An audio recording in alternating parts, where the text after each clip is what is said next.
Hello everyone, welcome back to another episode of Francis Entertainment Center. And next stories today are Nasty Patty and Idiot Box. Enjoy the video. On a dark and stormy night at Bikini Atoll, time Mr. Krabs and SpongeBob thought they killed a health inspector.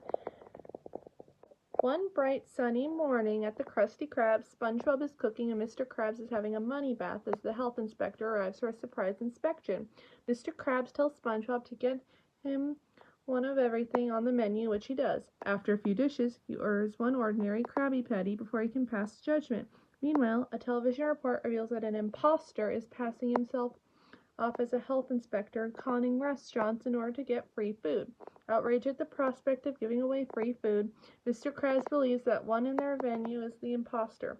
Brushing off SpongeBob's suggestion is to talk to him about it, and schemes to play a nasty prank on him. And he and SpongeBob concoct the Nasty Patty using volcano sauce, seahorse radish, and toenail clippings. For good measure, SpongeBob drops it in the toilet, and Mr. Krabs dries it with his filthy gym socks. However, before the health inspector could consume it, a fly goes into his mouth, causing him to choke and spill the patty on the floor, then slips on the patty and hits his head on the table, knocking him out, and the fly comes out of his mouth. As SpongeBob and Mr. Krabs enjoy watching him suffer from the kitchen, thinking he's already ate it, another TV report comes on, saying the imposter has been arrested. His picture is then shown, revealing him to be a different individual. Rousing the inspectors in the restaurant was real and believing that their patty killed him after noticing his unconscious body, SpongeBob and Mr. Krabs begin to panic and blame each other. Mr. Krabs ultimately decides to take the body out and bury it so that nobody would discover what they did.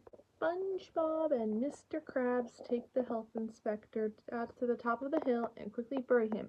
In the process of doing so, the health inspector begins to regain consciousness, gets hit in the head by a large rock. SpongeBob dug up. The police then show up, offering to take them back to the Krusty Krab, and it starts to rain, causing the dirt covering the health inspector, who is buried upright, to turn the mud, and the health inspector slides back down to the hill. Mr. Krabs has SpongeBob put him in the trunk of the police car with the shovel. On the way back to the Krusty Krab, Mr. Krabs tells SpongeBob to bring the health inspector to the back of the door and put him in the freezer, using shovel as code for the body. SpongeBob thinks he's talking about the actual shovel and attempts to ask him what he wants him to do with the inspector, nearly revealing what they did. Mr. Krabs cuts him off and makes it look like he was asking about the bottles of soda, which makes the cops suspicious. Back at the restaurant, SpongeBob tries to take the body out back and hide it in the freezer. However, the back door is locked, leaving SpongeBob to carry on his most difficult task. He marches through the front door with the body stuffed inside his hat, making him lose his balance as he struggles to walk over to the kitchen door. The officers ask Mr. Krabs about SpongeBob's strange behavior, only for him to attempt to stall them and bribe them with money.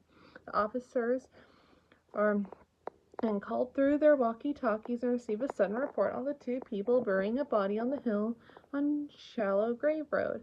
Obviously, Mr. Krabs and SpongeBob with the health inspector. As they are about to leave, one of the cops asks for a soda and Krabs quickly hands it over. But then the cop wants ice as well, and Mr. Krabs grows really nervous, prompting the officer to go inside the freezer, get the ice herself. Mr. Krabs freaks out and barricades the door, makes excuses about not having any ice. The officer simply shoves him aside, and she is about to get the ice herself. And Mr. Krabs and SpongeBob confess that they have committed a murder and say the body has been hidden in the freezer. When the police open the freezer, however, they discover nothing and deem it as a hoax. One of the officers jokingly suggests that the health inspector became a zombie and walked out if he was killed and hidden there in the first place. Soon after, the health inspector shows up and the terrified officers savagely attack him, only stopping after they realize he's not zombified. The health inspector, still disoriented, informs Mr. Krabs and SpongeBob that they have passed the inspection. They all go to have Krabby Patties to celebrate. The inspector is hit by the door.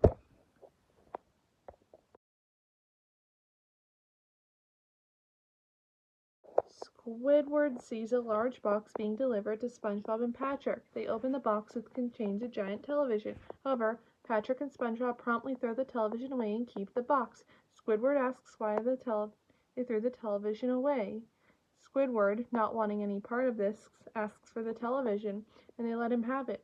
Once he takes the TV back inside his house, he realizes that the remote control is missing, and he goes back outside for it. He hears SpongeBob and Patrick begin to, supposedly, climb a mountain inside the box, and, annoyed by their stupidity, he gives the box a hard kick. The sound of an avalanche suddenly erupts from the box, shocking Squidward. Concerned, he taps the box, prompting another avalanche. Squidward hears a critically injured SpongeBob and Patrick saying that their limbs are frozen and that they have cut them off. He rushes over to the box, opens it, and the noises immediately stop. He questions them about the noises, but they act obvious as he leaves. Suddenly, the sound of a helicopter is heard and Squidward ducks. Realizing that it's coming from the box, he angrily opens the box and confronts them again. SpongeBob simply tells him that all of it is coming from their imagination. Squidward says that he has plenty of imagination, to which Patrick replies, "Good, now all you need is a box." Squidward gets a box, attempts to imitate SpongeBob and Patrick's experience, and fails. After kicking his box in anger, he hears the sound of the police sirens outside. Thinking that his kicking of the box is the cause, he goes outside with his box to apologize. He's quick to realize that the noises are coming from the box. SpongeBob and Patrick are playing in. Furious, he kicks the box he was holding, which Patrick retrieves, saying, "Whoopee! Another box!" Squidward begins watching TV to get his mind off the box, but all the shows that are on involve boxes. He then hears a space shuttle launch. As he tries to think of how they could possibly manage to make such realistic sound effects, he comes to the conclusion that they are using a tape recorder. Angered, he marches outside and demands the tape recorder from SpongeBob and Patrick. SpongeBob tells him that they don't have a tape recorder, which Squidward doesn't believe. He decides to join them in the box to see how they are managing to make the sound effects. After being asked where he wants to go, he asks to go to Robot Pirate Island. However, he sees nothing but SpongeBob and Patrick closing their eyes and saying stereotypical phrases of robots and pirates.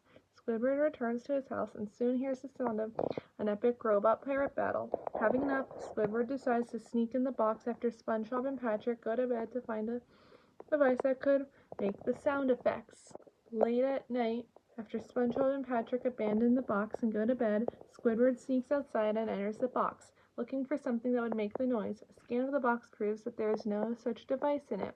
Realizing that the box is in fact empty, Squidward wonders if it really was their imagination that caused the sound effects, but he immediately dismisses the notion, thinking that it's ridiculous. He mockingly starts pretending to be a race car driver, but suddenly he begins to hear noises.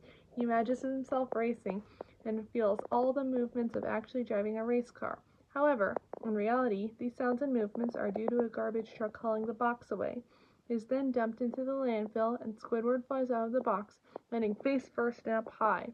The next day, SpongeBob and Patrick notice that their box is gone, and they go check on Squidward, with Patrick remarking, "I hope he's not too down in the dumps today."